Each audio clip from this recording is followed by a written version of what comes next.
ಕಾರ್ಯಕರ್ತರೆ, ಕಾಂಗ್ರೆಸ್ ಕರ್ನಾಟಕ ಪ್ರದೇಶ ಕಾಂಗ್ರೆಸ್ ಸಮಿತಿಯ ಆಶ್ರಯದಲ್ಲಿ ಇವತ್ತು ಸ್ವಾಭಿಮಾನ ಸಮಾವೇಶ. ಇದು ಸ್ವಾಭಿಮಾನ ಸಮಾವೇಶಕ್ಕಿಂತಲೂ ಕಾರ್ಯಕರ್ತರ ಸ್ವಾಭಿಮಾನಿ ಸಮಾವೇಶ ಅಂತ ನನಗೆ ಹೇಳಕ್ಕೆ ಬಹಳ ಸಂತೋಷ ಆಗ್ತಾ ಇದೆ. ಯಾಕಂದ್ರೆ ತಾವಿಲ್ಲದೆ ನಾವು ಅಧಿಕಾರದಲ್ಲಿ ಇರ್ಲಿಕ್ಕೆ ಸಾಧ್ಯ ಇಲ್ಲ.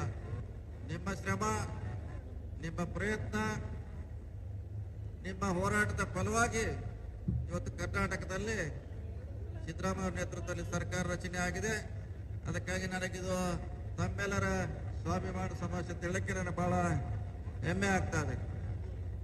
ಈಗಾಗಲೇ ಬಹಳಷ್ಟು ಜನ ನಮ್ಮ ಪಕ್ಷದ ಮುಖಂಡರು ನಮ್ಮ ಪಕ್ಷದ ಅಭಿವೃದ್ಧಿ ಸಾಧನೆ, ಅದು ಗ್ಯಾರಂಟಿ ಇರಬಹುದು,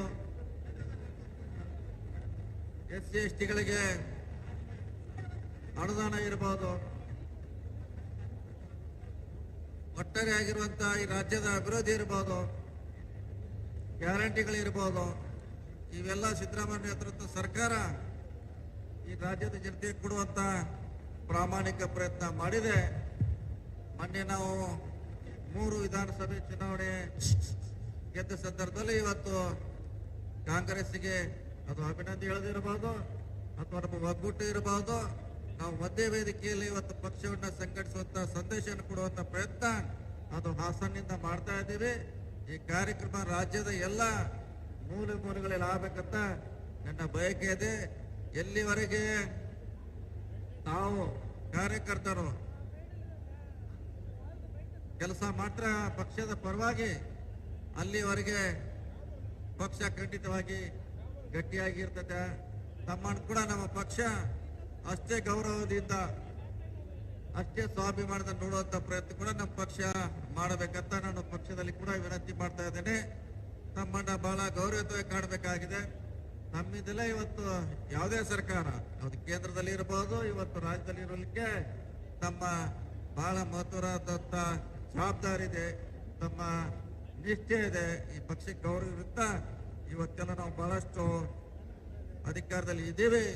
ಮುಂದೂ ಕೂಡ ನಮ್ಮ ಗುರಿ ಇರುವುದು 28ರ ಚುನಾವಣೆಯಲ್ಲಿ. 28ಕ್ಕೆ ನಾವು ಗೆಲ್ಲಬೇಕಾಗಿದೆ. ಇವತ್ತಿನ 3 ಚುನಾವಣೆ ಅಲ್ಲ, ನಾವು ಗೆಲ್ಲಬೇಕಾದದ್ದು 28ರ ನಮ್ಮ ಬೆಂಬಲದಿಂದ ಇವತ್ತು ಗೆಲ್ಲಬೇಕಾಗಿದೆ. ಆ ನಿಟ್ಟಿನಲ್ಲಿ ಪಕ್ಷದ ವೇದಿಕೆಯಲ್ಲಿ ಚರ್ಚೆ ಆಗಬೇಕು. ಕಾರ್ಯಕರ್ತರಿಗೆ ಹೆಚ್ಚು ಶಕ್ತಿ ತುಂಬುವಂತ ಕೆಲಸ ಆಗಬೇಕು. ಹೆಚ್ಚು ಯಾರು ಬಲಿಷ್ಠರಾಗಿದ್ದಾರೆ ಪಕ್ಷದಲ್ಲಿ ಅವರಿಗೆ ಸ್ಥಾನಮಾನ ಕೊಡುವಂತ ಪ್ರಯತ್ನ ನಮ್ಮ ಪಕ್ಷದಿಂದ ಆಗ್ಬೇಕಂತ ವರಿಷ್ಠರಲ್ಲಿ ಮನವಿ ಮಾಡ್ಕೊಂಡು, ಮಿಕ್ಕಿ ವಿಚಾರ ಎಲ್ಲ ತಮಗೆ ಗೊತ್ತಿದೆ. ದೇಶದಲ್ಲಿ ಯಾವ ರೀತಿ ನಡೀತಾ ಇದೆ, ಬಿಜೆಪಿ ಸರ್ಕಾರ ಯಾವ ರೀತಿ ಇವತ್ತ ಹೊಡೆದಾಳುವಂತ ಪ್ರಯತ್ನ ಈ ದೇಶದಲ್ಲಿ ಮಾಡ್ತಾ ಇದೆ.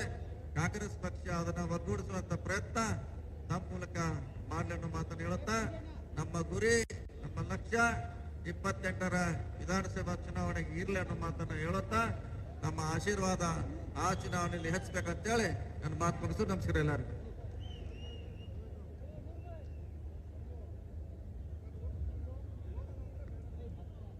ಬಂಧುಗಳೇ, ಸಚಿವರಾದಂತಹ ಸನ್ಮಾನ್ಯ ಸತೀಶ್ ಜಾರಕಿಹೊಳಿ ಸಾಹೇಬರಿಗೆ ಧನ್ಯವಾದಗಳು ಹೇಳ್ತಾ, ಈಗ ಸಭೆಯನ್ನು ಉದ್ದೇಶಿಸಿ ಮಹಿಳಾ ಮತ್ತು ಮಕ್ಕಳ ಕಲ್ಯಾಣ ಇಲಾಖೆಯ ಸಚಿವರು ಸಹೋದರಿ ಶ್ರೀಮತಿ ಲಕ್ಷ್ಮೀ ಹೆಬ್ಬಾಳ್ಕರ್ ಅವರು 2 ನಿಮಿಷ ಮಾತನಾಡಬೇಕು ಅಂತ ಮನವಿಯನ್ನು ಮಾಡಿಕೊಡ್ತೀನಿ. ನಮ್ಮ ನಿಮ್ಮೆಲ್ಲರ ಕಾಯುವಿಕೆ ಗಳಿಕೆ ಹತ್ರ ಬಂತು. ನಮ್ಮ ನಿಮ್ಮೆಲ್ಲರ ನೆಚ್ಚಿನ ನಾಯಕರಾದಂತ ರಣದೀಪ್ ಸಿಂಗ್ ಸುರ್ಜೇವಾಲಾ, ಸನ್ಮಾನ್ಯ ಸಿದ್ದರಾಮಯ್ಯ ಅವರು, DK ಶಿವಕುಮಾರ್ ಅವರ ಹೆಲಿಕಾಪ್ಟರ್ ಈಗಾಗಲೇ ಲ್ಯಾಂಡ್ ಆಗಿದೆ. ಅಲ್ಲಿಂದ ನೇರವಾಗಿ ಈಗ ವೇದಿಕೆಗೆ ಆಗಮಿಸ್ತಾ ಇದ್ದಾರೆ.